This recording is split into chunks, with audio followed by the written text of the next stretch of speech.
You will hear how the victim, Emmanuel Napa, was exposed to this remorseless persecution. Persecution amounting to a voodoo death curse. One laid on him by the two accused, Solomon Kingsley and Kamuni. You will also hear how their superstitious victim was so terrorized by the manifestations of this curse that in the end, as expert witnesses will tell you, he died from it, frightened literally to death. Now, the evidence you will hear is strictly factual. You'll not be asked to believe that such psychic forces as black magic or witchcraft actually exist. Simply that there is a direct link between Emmanuel Napa's death and the actions of these two men. That they actively and maliciously interfered with his life to the point of murder.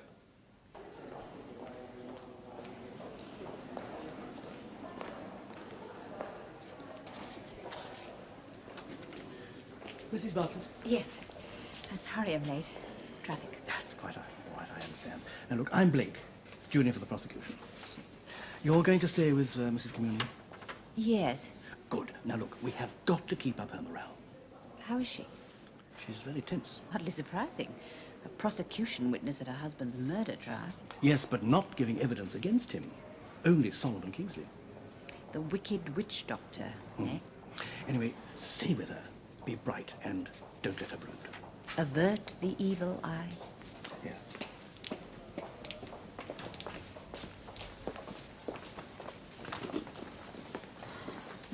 Hello, Marika.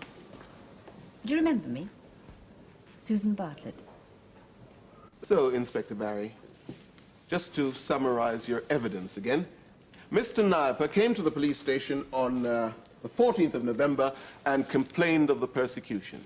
Yes, sir. He seemed very distressed and handed over the two items of evidence which you now have. Yes, item 1, photograph of himself with the eyes pierced out. Yes, sir. Item 2, this effigy with the snake's fang inserted in the chest. That's right, sir. At the same time, he claimed to have received a telephone threat of a death curse from Mr. Kamuni. Yes. But he didn't name Solomon Kingsley. No, sir.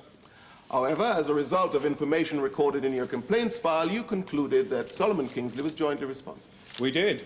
And after the death, we searched Kingsley's premises and found other photos of the victim. Item 7, which tallied with the ones Mr. Niopa had received. And these were obtained from the local newspaper office? Yes, my lord. Yes, please. Now then, shortly after midnight on the 19th, you were called to his address where you found the victim dead on his bed and Mrs. Marika Kamuni present in a state of shock. Extreme shock, sir. It was only after the coroner's pathologist, Professor Hardy, had arrived she was induced to talk. And then only to him. Why was that? The woman appeared to have particular inhibitions regarding the authorities, my lord. No. Because, like her husband, she's an illegal immigrant, my lord. Ah. Yes, please. So then, in and around the flat, you found other evidence of the death curse, alleged death curse. Yes, sir. There were blood markings round the doorway and round the bottom of the wall. May we see the photographs of the blood markings again? Usher, please. Yes, please, Mr. Smythe-Sequel. You also found this other evidence consisting of rent books and ledgers relating to Mr. Napa's business dealings with the African and West Indian community here. Extensive, sir.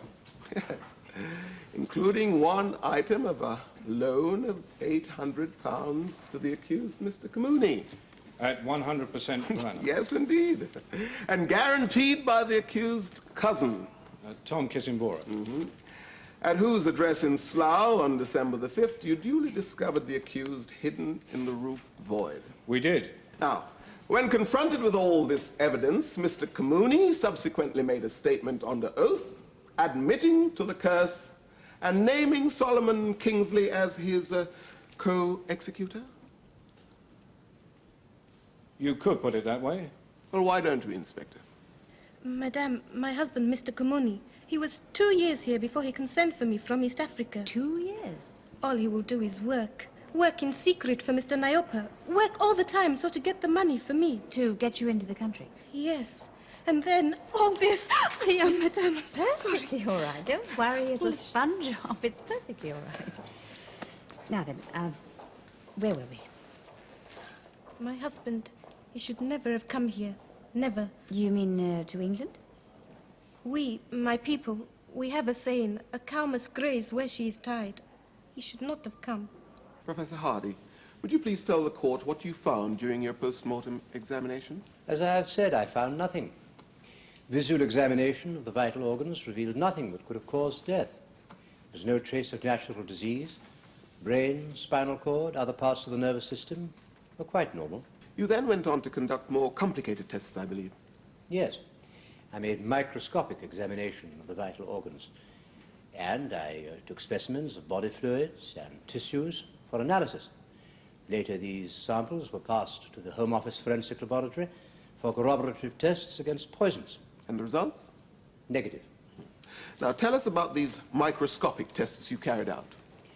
Myocarditis. Myocarditis? I beg your pardon, my lad. Myocarditis is an inflammation of the heart muscle, which could be a possible cause of death. But again, microscopic examination showed no abnormality. Now, going back to your post-mortem, Professor, did you find anything else at the time? Yes. Clenched in the right hand of the deceased, I found a small, polished bone. Item 10, Usher, thank you. Of human origin? No, my lad. It was the talus of an aardvark. The what? The talus, that is the ankle bone of an aardvark, the largest species of ant-eater in Africa, also known as the ant bear. Oh, very odd. Yes? So, in fact, Professor, you could find no anatomical or physiological cause of death. None. Could it then have been psychological? There is no such thing as psychological death. Could the victim have been frightened to death? My lord, this leading of the witness... Oh, come now, Mr. Jones. This is a most central issue. But, my lord... Could Niopa have been, in your view, frightened to death, Professor? It is a possible explanation, my lord. But you can't prove it. Oh, certainly not. Yes, please. However, Professor, since the victim was an extremely neurotic and superstitious man, would you agree that there is circumstantial evidence to confirm it? I prefer not to make guesses. Is such a cause of death a medical possibility? Yes. In cases of extreme mental stress, it appears the heart ceases to function. What would be the medical definition for that, Professor? Cardiac arrest due to neurogenic shock, my lord. Thank you, Professor. Thank you, Professor Hardy. Mr. Jones? How many post-mortems do you perform in an average week, sir? I've done as many as 50 in my time. Fewer nowadays. Are you always able to define a specific cause of death in these 50 cases a week? No. In what proportion are you able to offer a positive diagnosis? In about 99% of cases. A 1% failure rate. About that. So, on an average, you get one mystery death a fortnight, like this one, where you are unable to identify a cause. Hardly like this one. Do you classify this mysterious 1% as having died of fright? No. How do you classify them? Cause unknown. Yet you say Mr. Niopa's case is different. No. In reply to counsel's question, I agreed he could have died of fright. Yes, you see, but as his lordship so rightly pointed out, this is indeed a central issue in this case. The onus is on the prosecution to prove beyond reasonable doubt that Mr. Niopa did, in fact, die of this cause. Not could have, but did. Otherwise, the two accused can have no case of murder to answer. Furthermore, it is apparent to me... Mr. Jones, the time for speeches comes later. Lord. However, sir, the fact remains it is truth we are after here. Positive medical confirmation. Not vague could-have-beens. I entirely agree. No further questions, thank you, sir. Mr. Smithereens?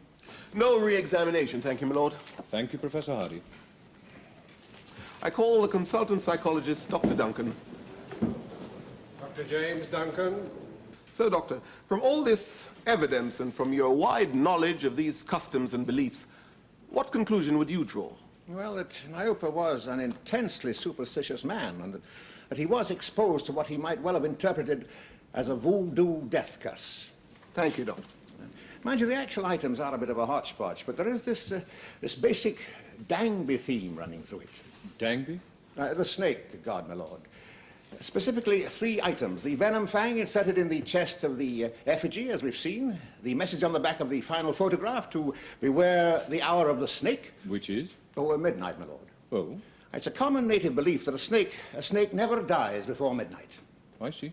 And finally, Exhibit 8, which the usher is now holding, that very realistic Keddy's toy, thrown in for a good measure, no doubt. Thank you, Doctor. Now, this ant bear ankle bone that he was clutching, could he have been clasping it for, say, protection? Oh, aye, indeed, most likely. This is commonly used by the spikero, the spirit mediums, if you like, in southern Africa. Although it's called throwing the bones, it's actually a collection of about 40-odd items, including teeth, beaks, horns, shells, and so on, each one representing a different aspect of a man's life. The crucial one is the aardvark ankle bone, and how it lands when thrown. Can you explain that, Doctor? Well, there are 4 possible ways, my lord. Upright means healthy, inverted warns of sickness or death. Left side up is resting, but the right, the spear hand side, signifies danger. I'll bear it in mind. No, madame. The White Fathers at the mission, they know it is true. They tell us, believe in Jesus and Mary for protection. Receive the baptism, go often to Mass. But they know our story, the old ways of my people. They know these things are true also. They know to acknowledge your customs and your heritage, No, perhaps. they know. And I know it now because I have seen it. Seen this man, this Mr. Niopa, who was so strong and rich, and then in so little time. Niopa was a neurotic, a non-believer. No, we prayed. I make him say the words, hold the cross. But the power was too great, the force of the Umganga. Now, Doctor, from your years in Africa and the West Indies, did you encounter instances of people dying of such a curse? Oh, aye, indeed I did. I personally investigated a dozen or so, and there are clinical records of numerous other cases. And would you define this cause as neurogenic shock? Not in every instance, no. Ironically enough, it's quite often the modern medicine which finishes them off. A doctor is confronted with a patient suffering from what appears to be catatonic paralysis. He injects a muscle relaxant and, well, the drug's action proves too much for the heart. Fatally so. Oh, aye, indeed, yes. Then again, these witchcraft victims, they get so low and emaciated, they develop a secondary infection, like pneumonia, and they go under with that. However, in Emmanuel Niopa's case... In his case, it was evidently straight emotional shock. The man was totally demoralized after days of intense fear, morbidly convinced of his fate, his terror focused on the hour of midnight. I doubt even if the ambulance would be in time to get him to casualty. No good. What is it? I'm sorry, Professor. She's absolutely terrified. She thinks Kingsley's going to jinx her or something. Marika, you told me this was your strength. Yes. Well, remember that when you go into court. But you know Kingsley killed that man, Mr. Niopa. Iopa believed in the powers of evil, and because of that he may have died. But I too believe in the powers of evil. Now, you can't believe in both. If Iopa had, like you, believed in this, he might still be alive. You understand? You are a believer? I have belief. Sister Kamuni? My faith, say I must have a state of grace, sir. How can I swear the holy oath on the Bible? How, when I have sinned? Now listen to me. I betrayed the vows of my marriage. I speak at my husband's trial. Mrs. You must Kamuni, not- the court is waiting. You must not speak of your husband. You must speak only of Kingsley and for truth. Right? Thank you. Now, when you get in there, you look at the judge. Look at Mr. Smythe's coup. Look at the jury. But don't look at Kingsley. Understood? Off you go. This way, please.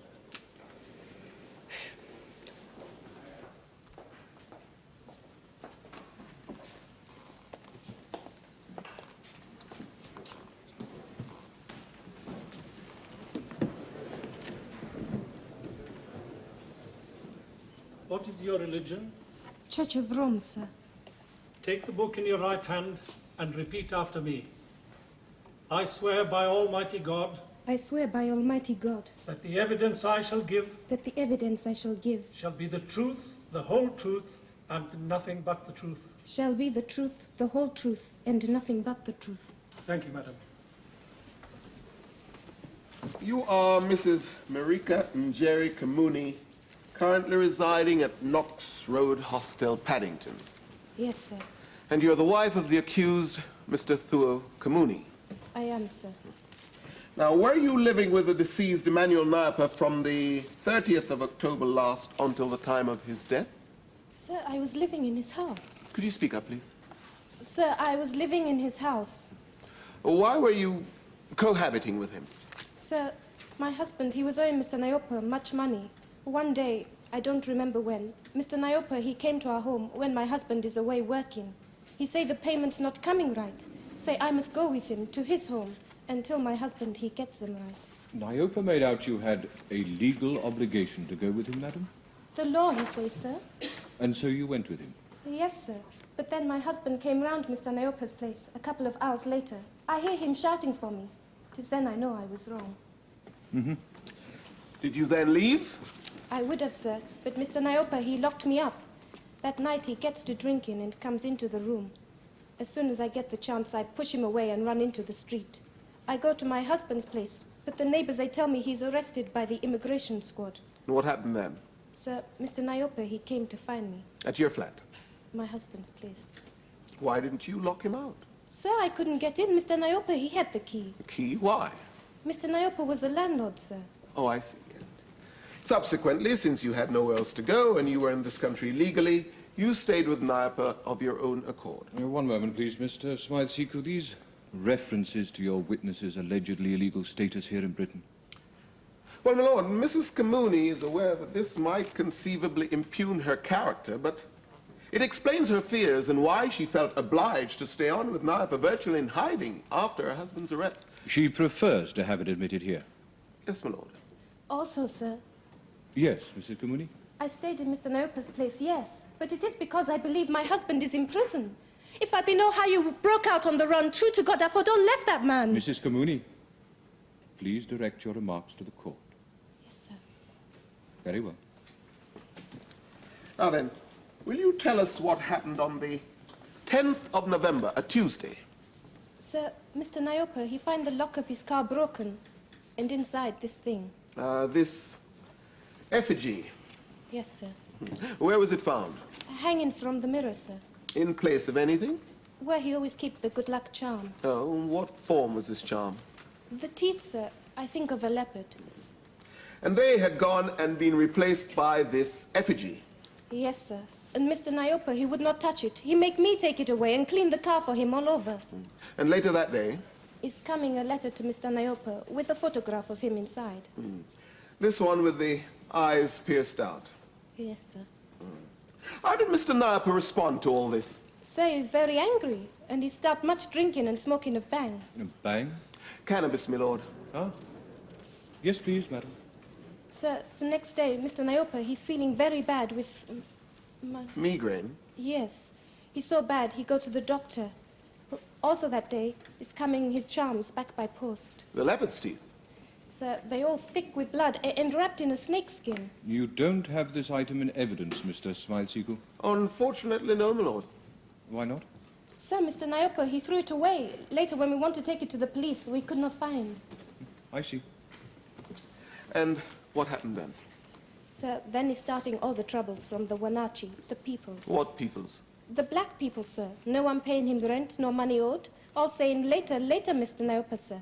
Have you any evidence to support this, Mr. Smythe-Sequel? Oh, it's all confirmed in Mr. Nyopa's own records, my lord. If your lordship would look at photostated items 20 to 25, you will see that rent and loan repayments from the majority of Nyopa's tenants and debtors came to an abrupt halt. But are we to hear from none of these people? Well, they can, of course, be subpoenaed, my lord, but I fancy they'll simply claim to have a cash flow problem. No doubt. Continue, please. Now, this non-payment of monies distressed Mr. Nyopa. Yes, sir. He's going wild. He's drinking much and more bang. And this is making him every day sick of his head and his stomach. Now, what happened on the 12th of November, a Thursday? Sir, Mr. Nyopa, he find that at the front step. What's in that bag? Oh, yes, the black cockerel minus its head and an ebony stake through its thorax. And wrapped all in one of Mr. Niopa's shirts. Quite so, quite so. Might we not take a look at this? Of course, my lord. But I would urge your lordship not to open the bag. Oh? Well, although the item was deep frozen, it was already decomposing. Now, what with the heat of the court, Yes, thank you, Usher. That same day, Mr. Niopa took it to the police station. Yes, sir. Then that night he came on real bad. He was in pain? All over, sir. His joints, his head, his body. I pray by him, but all the time, Mr. Niopa, he's crying out. In the morning, he will not get off his bed. Send me for the doctor. Outside the front door, I find blood marks all around, along the walls and all over his car. What sort of marks? Like of a snake car. Also, when I open the door, a snake, it falls at me, so. This one. Yes, I scream and Are you all right, Mrs. Kamuni? Usher, some water for the witness.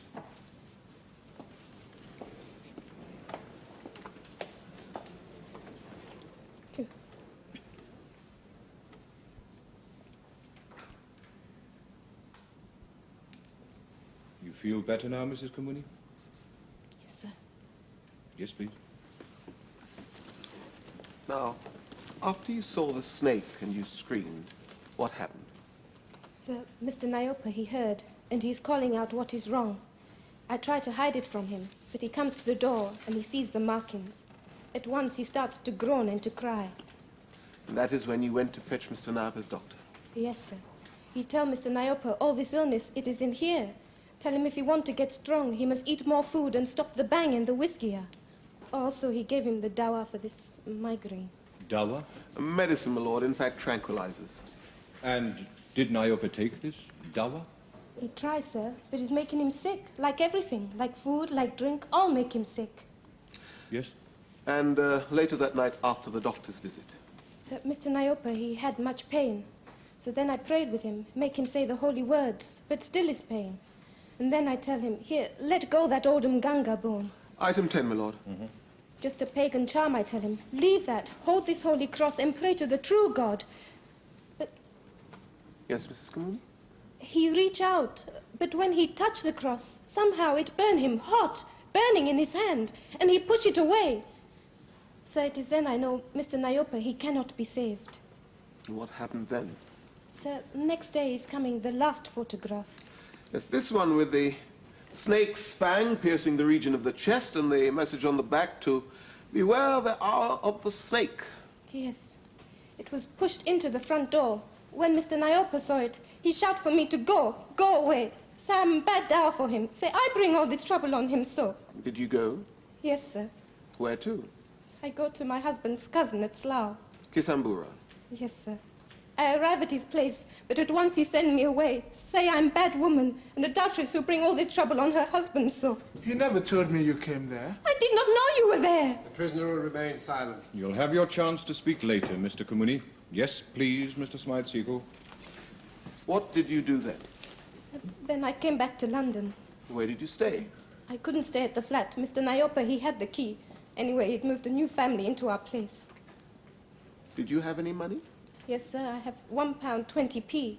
I go to the neighbors, but they say I'm a bad woman also.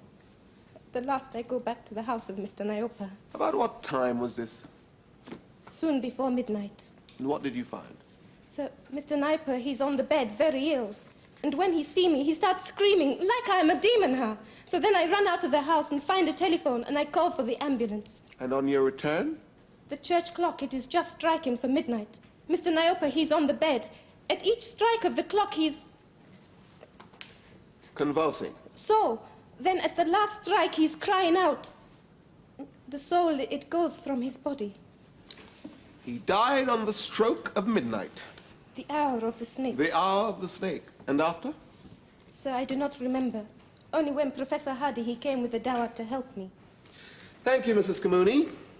I'm sure the jury will appreciate your courage in giving evidence of this whole terrifying experience. Yes, please, Mr. Jones. Courageous or otherwise, madam, let us not forget that you were the trigger for this whole sordid affair. Please, sir. As you have told us, Others of your community, principally Mr. Kisambura and your erstwhile neighbours, were not slow to condemn you as an adulteress. But it's not true. And a troublemaker. What more can I do? What more? Well, you could refuse to give evidence in court here today, in effect against your husband. Sir, I have not. I speak here only against that other. The Professor Hardy, he has told me. What has he told you? He has told me I must speak the truth about Kingsley. My lord. Yes, yes. Mr. Jones, from what the witness has just said, I think we can agree she has no intention of incriminating her husband. Lord. However, madam, since you yourself have raised the subject, perhaps we might take a closer look at this relationship you appear to have developed with the coroner's pathologist. My lord, Professor Hardy is a qualified doctor. He simply treated her for shock at the scene of the crime. Quite so. I see nothing sinister in this, Mr. Jones. Right. Now then, madam, you have been charged with entering the United Kingdom illegally, yes? Yes, sir. Yes. In fact, it may be that in order to finance your smuggled entry, your husband borrowed money from Mr. Niopa. In any event, on the 19th of December last, you were charged under the Immigration Act of 1971 and are currently on bail pending the hearing of the charge, yes? Yes, sir. Yes. Who was it put up that bail money? Was it someone in this court? Oh, come now, wasn't it Professor Hardy? Yes, sir. Thank you. My lord, the bail money was a nominal sum of £50. Since Mrs. Kamuni had neither money nor friends to Yes, turn Mr. to... Smithereens. Mr. Jones, must you keep raising this issue? My lord, I'm merely wondering whether the professor's evidence could not have been influenced by his relationship with the witness. His evidence? His insistence, my lord, that Niopa died of fright. No. Hardly insistence, I think. He merely said, as I recorded it, that it was a possible explanation. Now, please, let us have no more of this, Mr. Jones. My lord. Madam, did your friend Niopa ever take LSD? Please, sir. You told us he smoked a lot of bang and drank a lot of whiskey. Did he not also try and ease his fears with LSD? Taken on a sugar cube, maybe or sucked from a cigarette paper, or even in tablet form? Sir, he take many tablets, I don't know. Many tablets. Thank you, madam. Mr. Smithereens. No further questions, my lord. Thank you, Mrs. Kamuni. That completes the case for the prosecution, my lord. Very well, then. Let us adjourn until 10 o'clock tomorrow morning. Court will rise.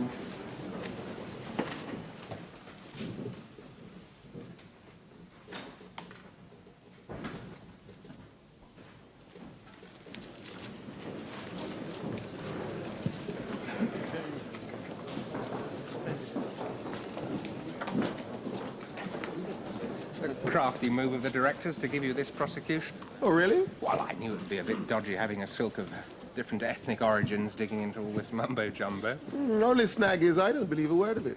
No, I do. There's a lot of evidence for this psychic phenomenon. There's a lot in it, you know. Well, you're welcome to your superstitions, old chap. You all right? Yes. If Madame will please excuse me. Yes, of course. I'll see you tomorrow. Good value, wasn't she? Value? Look, we had to bring out her side of it. For what, Mr. Blake? She's incriminated her husband. No.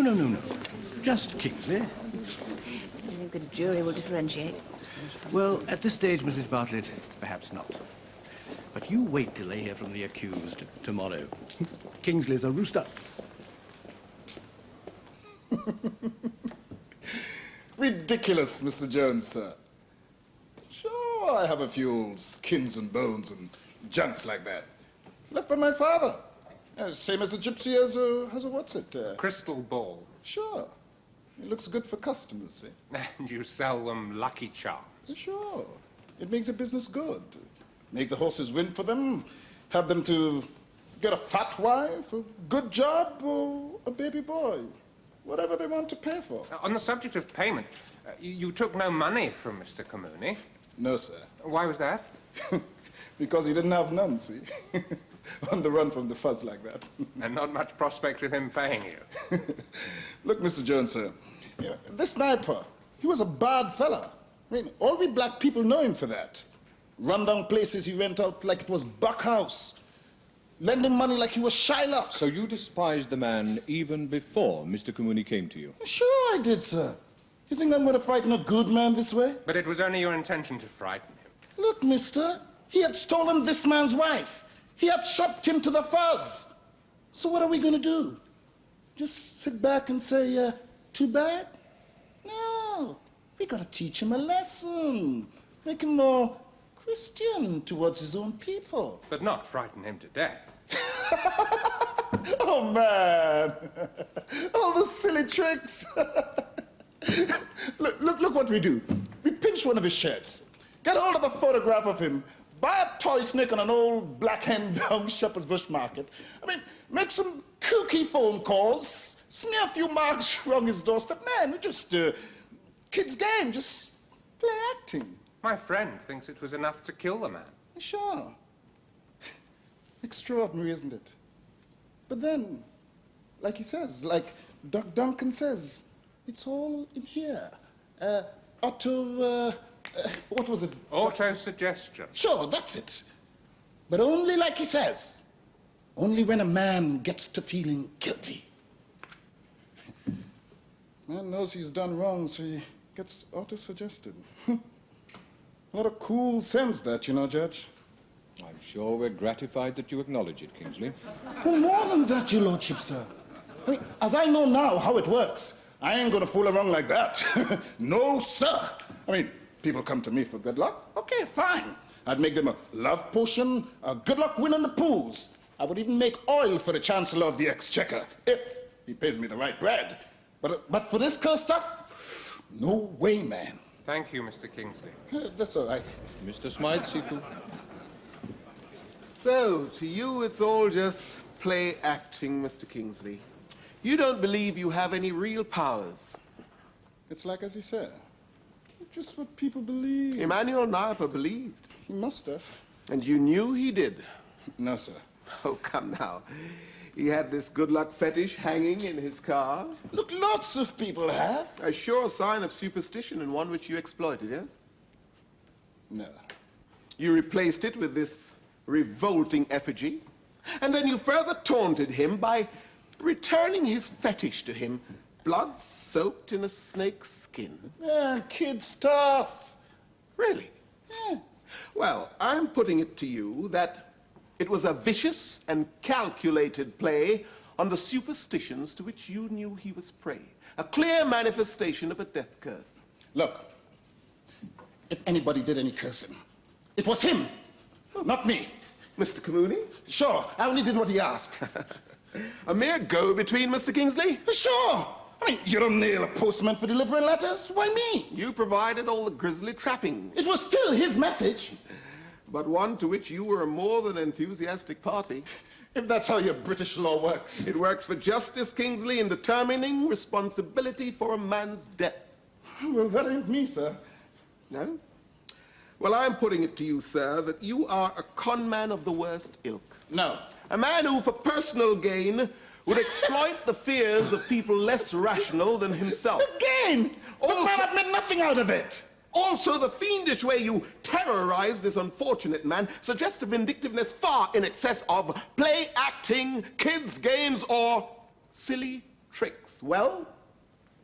You finish? Well, it's not true. Okay. So he died. I meant nothing more than to scare him. That is for the jury to decide. No further questions. Mr. Jones? No further questions, my lord? My lord. You may return to the dock, Kingsley. Mr. Kamuni, would you cross the court, please? Just what kind of court this? Nobody ever listened to anybody.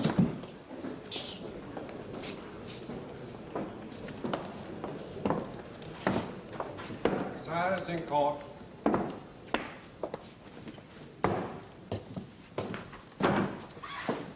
So, when you found that Nayaper had, in effect, abducted your wife, what then? I went around his place, sir, and I knocked at his door, but he would not let me in. So then I threw a brick through his window, and I tell him to let her go. And, Yes? well, I say I'm going to kill him, sir. That's how I was feeling.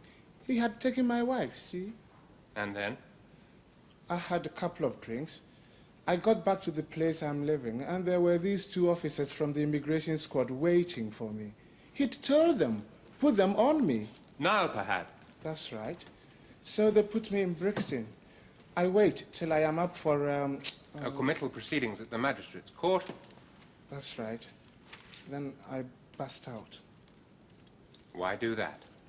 So he have my wife. What else am I going to do? You absconded from custody so as to revenge yourself. Is this what you're telling us? No, to get Mrs. Kamuni away from him, sir. And you sought to achieve this by persuading Solomon Kingsley to put a curse on him? How else I could touch this man, sir? In my country, it is a crime for a man to steal another man's wife. Not here. You mean there being no criminal redress for adultery in this country? You sought to take the law into your own hands. Sir, only to scare him. I say to myself, Nayopa has wronged me. What can I do? How I make him release my wife? I will show him there are other ways for justice than setting the police on a man. And you felt this method might frighten him into releasing your wife? Well, it did, sir. And you had no thought of killing him? No, sir. And it was a very specific death curse, surely? Sir, as a threat. At that time, I did not believe in these powers. And now you see it differently. Sir, I am a Christian man, born in the town. I do not believe in the old ways of Desturia and the Mganga. But now he's dead and I do not know what to believe. Thank you, Mr. Kamuni. No further questions? Mr. Kamuni, you heard this man disclaim responsibility for the death curse. Do you wish to challenge that? Sir? Was it exclusively your curse on Nayopa? Sir, all I did after I burst out of the magistrate's court, same day I went to Mr. Kingsley's shop and I told him what happened. Straight off, Mr. Kingsley, he was very angry. He said, okay, we fixed this bad fellow. I say, I have no money. Mr. Kingsley said, don't worry, you pay me another time. Then Mr. Kingsley, he told me to leave everything to him. Also, sir, he told me to run away somewhere. What are you saying? That's a lie! You told me to go away and hide in Slough. You're inventing that! The prisoner will remain silent. Kingsley, you've had your say. Remain silent.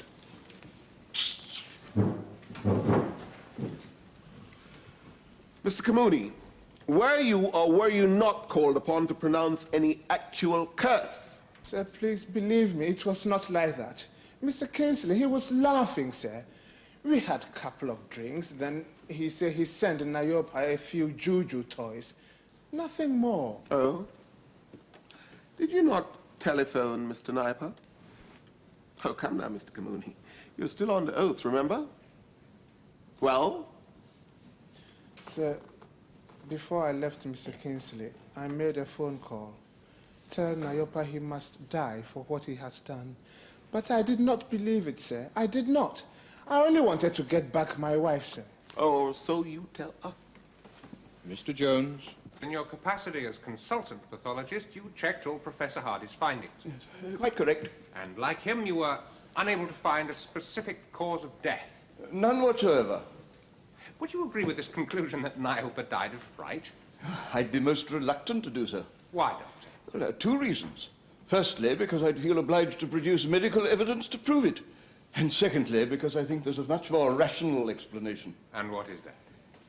Well, Emmanuel Nayopa was known to be a drug taker, and from the evidence we heard from Mrs. Kamuni, it's clear that his behavior prior to death was hallucinatory in nature.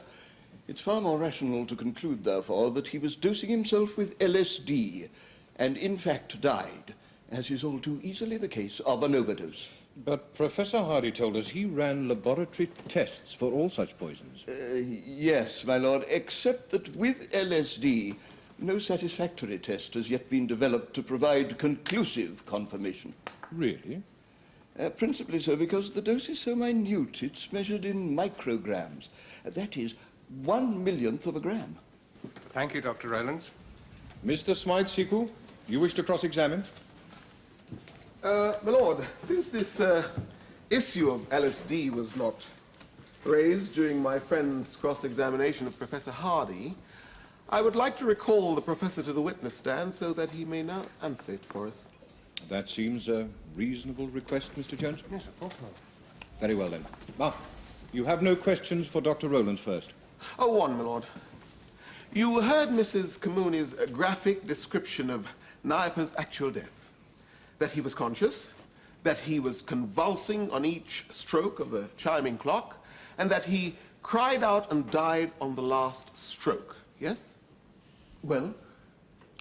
Would you say that behavior was consistent with a fatal dose of LSD? Well, it could be, as far as I know. Thank you. Thank you. Professor Hardy, please.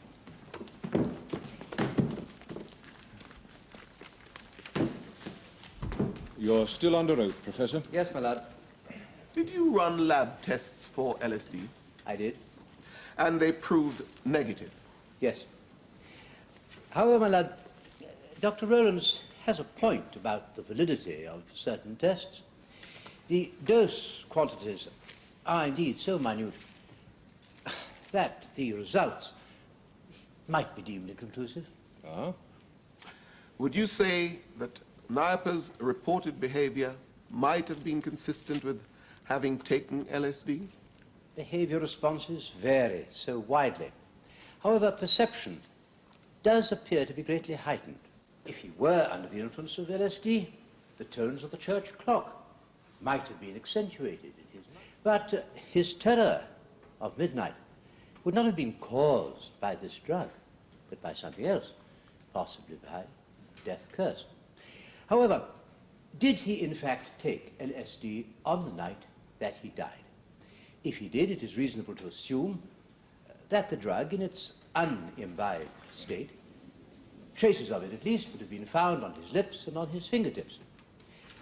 Now, my lord, there is a conclusive test by which traces of LSD in its unimbibed state can very easily be recognized even in the minutest quantities because it fluoresces bright blue. And because of that, I applied this light test to the victim's lips and to his fingertips. And the result? Negative. Finally, Professor, would you answer a straight question? I would try to. In your opinion, how could the man have died? In my opinion, his apparent sense of guilt and superstition could have induced a state of melancholia in which he became incapable of resisting suggested terrors and threats which undoubtedly were made. He could have lost the will to live and became more vulnerable to fear and to shock. And as the dreaded hour of midnight struck, his heart stopped. In a word, witchcraft. I would prefer the word unknown. Forget the supernatural. Simply compare the actions of these two men to that of a man who creeps up behind someone he knows to have an acute heart condition and fires off a shotgun just behind his head. No physical contact, but fatal and murder. The Witchcraft Act was abolished in 1948. Are you now to be asked to resurrect it and to rule that after 30 years the practice of witchcraft is not only once again a crime, but one tantamount to murder? I wonder that Mr. Smythe-Sicko isn't asking for these two unfortunate men to be burnt at the stake. You must indeed consider the possibility of LSD poisoning. But in so doing, you should reflect on the evidence of Professor Hardy. Not only the elaborate tests he performed to try and test for this possibility, but also his point that in any event, the drug could merely have accentuated the victim's terror of this death curse. Now, the psychological effects of this curse on the morbid superstitions of the victim have not been disputed. What has been disputed, however, is the intention of the two accused actually to kill. And if you feel there is reasonable doubt of those intentions, you might prefer to consider the alternative charge of manslaughter. Will you now retire and consider your verdict? Court will rise.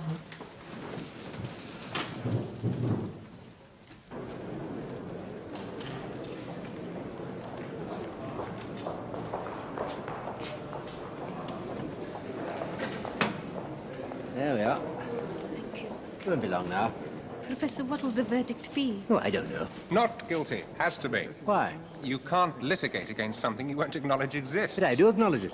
But only as a physical phenomenon. You're interested in the metaphysical aspect. Yes, which is ultra vires the law. And what about litigation concerning an act of God? Professor, they're going in. I think the answer to that is you can't attribute malice to the Almighty. Yes, sir. Evil.